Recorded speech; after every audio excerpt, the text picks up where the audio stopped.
लहान येथील शेतकरी आहे आणि इथं जवळपास याच शेतातलं नाही, आमच्या पूर्ण भागातलंच केळीचं नुकसान झालं आहे. आणि जवळपास इथं म्हणलं तर लाखामध्ये नाही, आता तर कोटीमध्येच नुकसान आहे या सर्व बागाचं. आणि हीच बाग म्हटलं तर आता जवळपास हे 17-18 लाख रुपयाची बाग होती. उद्या या 15 दिवसामध्ये याचे पैसे होणार होते, परंतु कालच्या वाऱ्या वावदानामध्ये जमीनदोस्त झाल्यामुळं पूर्ण ते शेतकऱ्याचे पैसे तर गेलेच गेले.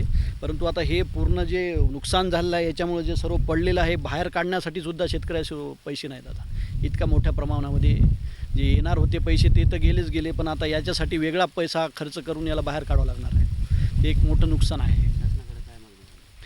आता शासनाकडं सकाळीच तहसीलदार साहेब, तलाठी साहेब, परत मंडळ अधिकारी साहेब वगैरे, आमचे पोलीस पाटील, सरपंच वगैरे सर्वांनी इथं पाहणी केली आणि त्यानुसार आता जास्तीत जास्त शेतकऱ्याला मदत करता येईल, कारण सरकारच्या नियमानुसार तर जास्त मदत करता येणार नाही एवढी, कारण एवढं 17-18 लाख रुपयाचं तर मदत शेतकरी आपलं सरकार करू शकत नाही.